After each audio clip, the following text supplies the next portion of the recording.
Hello, everybody. Welcome. Today, we are signing the Long Bill. It's a result of so much hard work and dedication from the Joint Budget Committee. Their members are here. We want to thank Representative Byrd, Senator Zenzinger, Senator Bridges, Representative Sirota, Senator Kirkmeyer, and Representative Taggart. I think is in committee. He might pop down. This year, we have a bipartisan balanced budget, strong reserves in making investments in our schools to end the chronic underfunding of our schools, eliminating the budget stabilization factor. I want to thank the legislature for getting that done. That's about $737 more per student across Colorado. That's about $16,000 more per classroom. So that's a big deal. That's very tangible. And our teachers, our students, our principals appreciate that investment, and we're very excited that next school year, classrooms across our state will have more resources to make sure that kids are getting the very best education possible in every part of our state. I'm also excited that working with the Joint Budget Committee and the legislature, we're pushing forward in our work to make Colorado one of the safest states, cracking down on auto theft. We're already seeing some trends in the right direction from previous investments. Auto theft is down 30% this year compared to same time last year. We're investing an additional $8 million to continue to reduce auto theft rates, and of course, making important investments to prevent crime from happening in the first place, as well as stopping people from committing repeat offenses. This budget will help make Colorado one of the 10 safest states. We're very focused on reducing the cost of housing in Colorado. This budget makes key investments in expanding housing stock across the state, incentives for more housing. And we know that along with the policy measures, some of which have already passed, others of which are being considered, coupled with the investment, will really help make Colorado a more affordable place to live so that we can continue to thrive. Of course, from the economic and private sector side, having the workforce we need to grow our economy, and on the individual level, people being able to afford to live close to work and near where they want to recreate and live. This budget builds on the work to save people money on healthcare and on training to fill in-demand jobs, including in a number of sectors. And we're very excited about that. Colorado leading on workforce development, higher education. There's a lot of great items in this budget. I'm very proud to have worked with the state legislature under the leadership of the Joint Budget Committee. The members of my cabinet and the agencies are here. I was telling the Joint Budget Committee that they're thrilled they get to go into work on July 1st and they still have agencies. So thank you for funding their agencies. We appreciate that. And with that, I'll turn it over to Chair Shannon Byrd.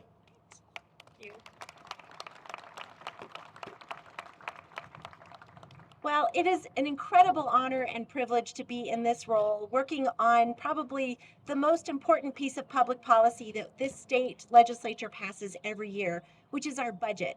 Before I get into what I'm most proud of, though, I do want to take a moment and thank our incredible staff, led by our first-year director, Director Craig Harper here, who just managed this incredibly well. Please join me in clapping for him.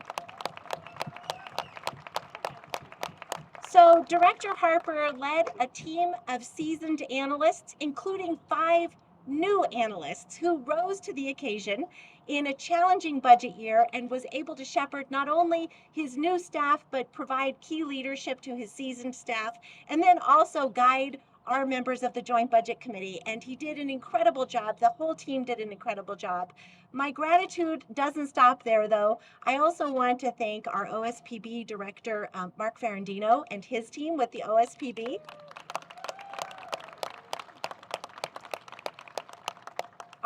The members of the Joint Budget Committee just couldn't be more grateful for the partnership that we've had with the governor's team, led by Director Ferrandino. Such great work. This was such a great year. We had less money than we've had in previous years, but the hallmark of a good budget is one where no matter what you have, you're listening to your constituents and you're prioritizing the funds that you do have to meet the moment and do what the public is hoping you will do with state's resources.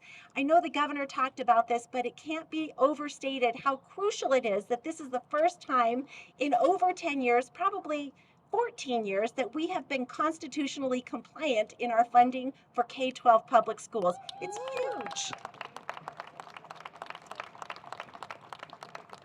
commitment to educating and investing in the people of Colorado doesn't stop, though, with K through 12. We know that the doors of opportunity are thrown wide open by our institutions of higher education. And to that end, we boosted investment overall in higher ed by 10%.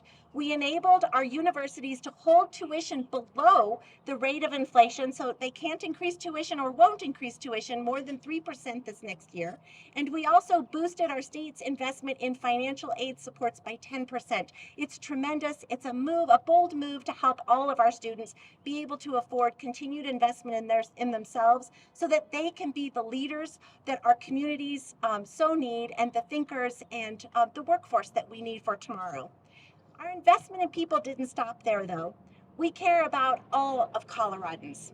And to provide equal opportunity and to make sure that our state is a place where we all live lives of dignity, we increased our investment by over $5.6 million to reduce the wait list for services for people with intellectual and developmental disabilities.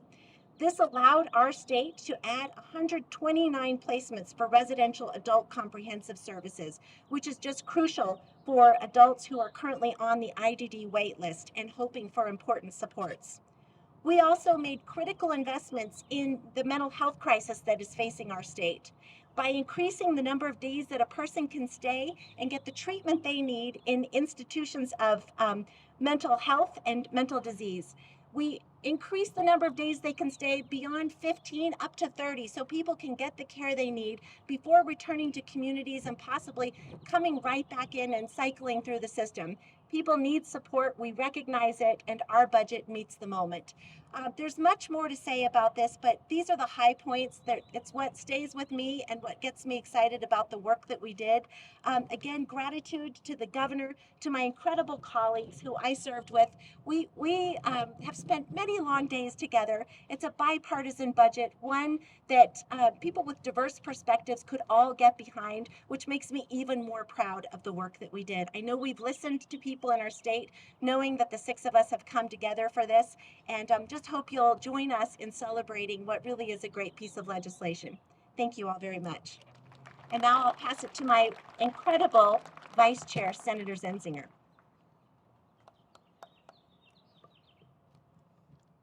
We were really fortunate to be able to have the leadership of Chair Bird this year. As you heard, she's very articulate, and she expressed many of the sentiments that I also share.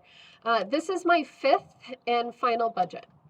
I've been working on the Joint Budget Committee now for many years, and I wanted to underscore one of the points that Chair Bird brought up, which is the people and the staff. I am enormously grateful to the staff of the Joint Budget Committee because they are truly consummate professionals. They help me, they help the entire committee understand the issues. They put together phenomenal briefs. Sometimes they are scathing and sometimes they're funny. Sometimes they're interesting and sometimes they're way over my head. I'm very grateful to their patience. I'm very grateful to the staff for their leadership and for standing with us to make sure that this happens. So I just wanted to leave this budget signing with those words on the record, which is that I have never worked with a better group of people than the Joint Budget Committee staff. So thank you so much for all of your years. I have been here during bad times when we had to cut $3.3 billion from the budget. I have been here during good times where we had close to $5 billion from the federal government. And I've been there in okay times. And this was one of those okay times. We weren't good, we weren't bad. It had its normal challenges. In fact, this was probably the more normal budget year that we've had in quite some time. But I want to call out 2 things in particular that were especially meaningful to me in my last budget year. The first of which has already been mentioned, but that's our commitment to K-12 education. We were able to buy down and pay off the budget stabilization factor this year, but it only is because of the years prior and the year before that and the year before that. A series of decision making that were stacked on top of each other that led us to this point. If those prior JBCs, if my colleagues here on this JBC and all of the prior ones didn't make the decisions that they made, we wouldn't be here today. So this isn't just about us. This is about the entire legislature and prior JBCs making a commitment to do something that I know personally I came to the legislature to do, which is to fully fund our K-12 education. The second thing that I'd like to point out is the investments that we have started to make in higher education. And I cannot underscore this enough. Higher education is a force multiplier. It is what boosts our economy. It's what gives people the skills that they need in order to have good, productive jobs. But more importantly, it allows opportunity.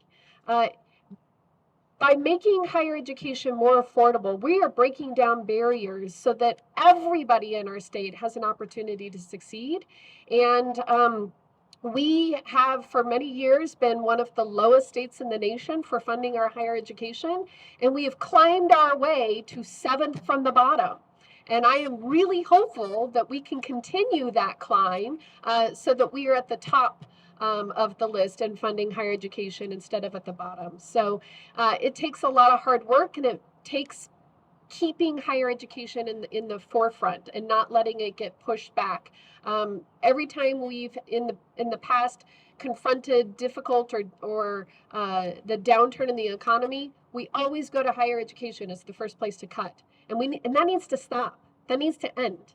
That practice needs to be gone forever. We need to continue investing in higher education because it does great things for the people of Colorado and for our state. So those are the two things that I would like to call out. I'm also very grateful to my colleagues, and I'm very grateful to the governor's office. It's been a real pleasure serving on the Joint Budget Committee, personally, professionally, and I think what you have before you is a really good budget. So thank you for being here today, and let's get this signed. Just a second. Before we start this picture, I need the whole JBC team over here in this picture as well. This is because of you guys, all of you. Get over here. We need people on that side and this side. Let's go. Ready? Okay. Let's make it official. I also just want to add, everybody mentioned the higher ed investments. The tuition increase for college students will be below the rate of inflation as well. So I want to make sure people know that those funding for higher ed is not on the backs of students. It'll be under the rate of inflation for next year, which is very exciting. So, okay. Ready?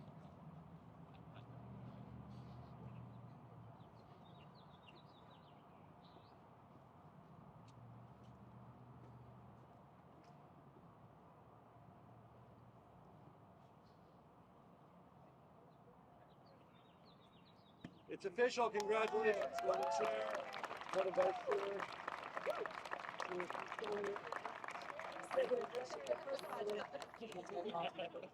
Good job. Okay. We have a couple orbitals to sign as well, so stay with us here. Yeah, thank you. It's official. Okay, we have two more budget items to sign. This is the work I want to thank Senator Zenzinger, Representative Byrd, Representative Sirota, and Senator Bridges. This will make it free for homeless youth to be able to go to college. It builds on the success of similar work around foster youth, and we know that too many youth in our state struggle with homelessness. Fortunately, we don't have to go out and create a new way of counting it. There's a working federal definition. It's called McKinney-Vento, so we were able to apply that. It's not perfect, but it's good, and it's certainly better than trying to count it some different way. And so if you are a youth experiencing homelessness, you will be able to go as far as you can in life. And this bill will help you do that, because needless to say, if you're homeless, you're not putting away money for college. So this will make sure that people can live up to their potential, who've had some bad breaks early in their life. And I'm very excited that we'll be signing this bill, and we'll turn it over to Representative Sirota. Oh, I'm sorry, Representative Byrd. It's Byrd, Sirota, Zenzinger, Bridges. Sorry. Thank you, Governor. I will be brief on this. This is just a bill I'm so proud to stand behind. we are helping exactly the right people. When the world has really dropped the ball on some of our most vulnerable kids, we can be there for them to lift them up and make sure that the state appreciates them and is supportive of their desire to move forward. And whatever we can do to help our most vulnerable be successful as they move forward, I'm just proud to be part of it and so grateful to the governor for signing this bill. And I will turn this over to Representative Sirota.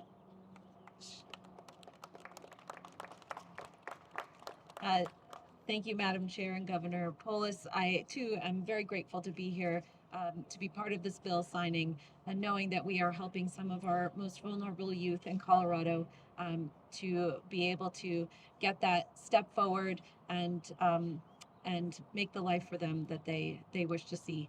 And so thank you so much for all of the work to get us here to this bill signing. Well, I love this bill so much. This was one of my pre-file bills that I had, and I was just so excited and grateful to the Joint Budget Committee that they were willing to sponsor this as a JBC, because I think it really sends a message that we care about all of our students in Colorado, including our unhoused students. This bill is modeled after another bill called the Foster Ed Bill, as the governor mentioned.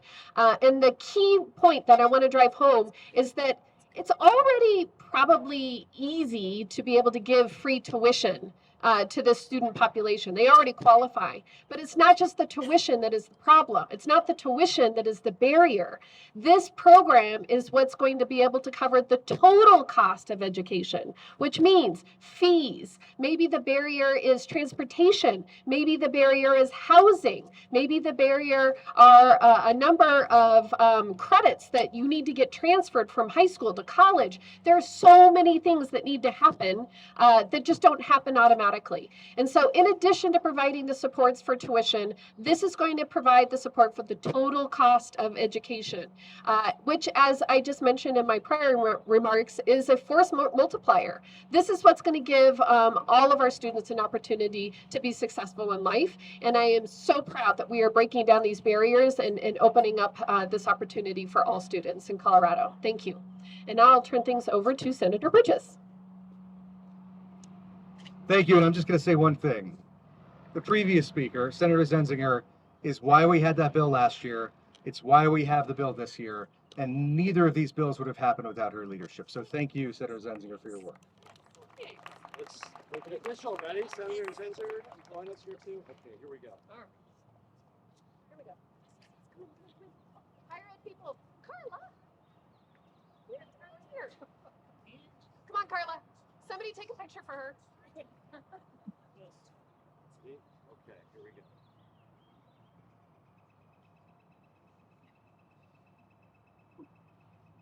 It's official. Congratulations. Congratulations. Congratulations. Congratulations. Congratulations. Taggart. Congratulations. Okay. One more to go. Okay. Go on. All right. This bill will help get $3 million in crime prevention grant funding out. I'm very excited to build on our work of making Colorado one of the 10 safest states. There was obviously more of that was in the Long Bill, but this one is about getting money out right away. It allows $3 million in crime prevention funding for the Long Bill to help support co-response, violent interrupter projects. This will help make Colorado safer. I want to thank Representative Byrd, a champion of public safety, Representative Taggart, Senator Bridges, and Senator Zenzinger for their important work on this bill, and I'll turn it over to Chair Byrd. Thank you.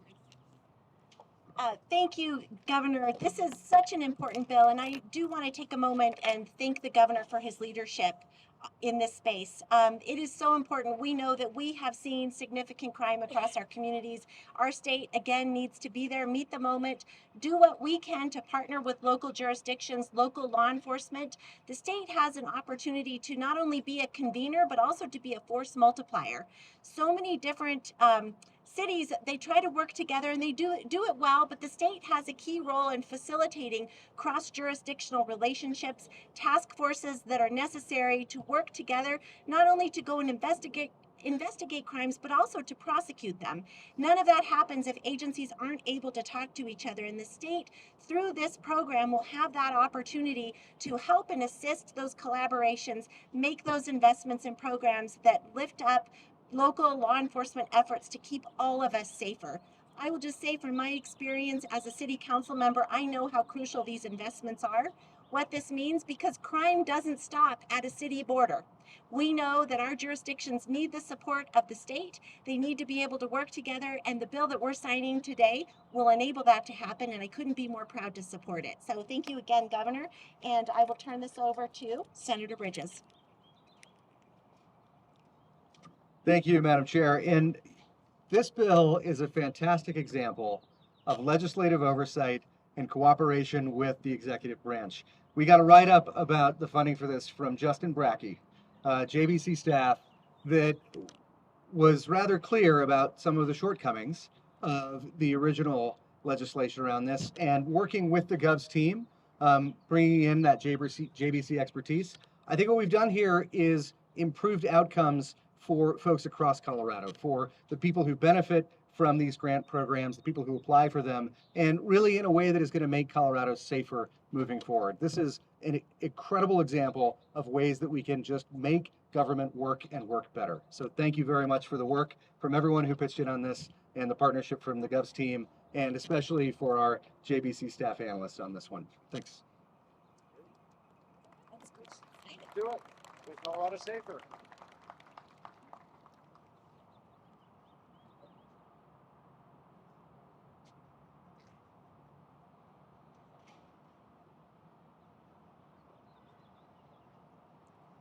It's official. Congratulations.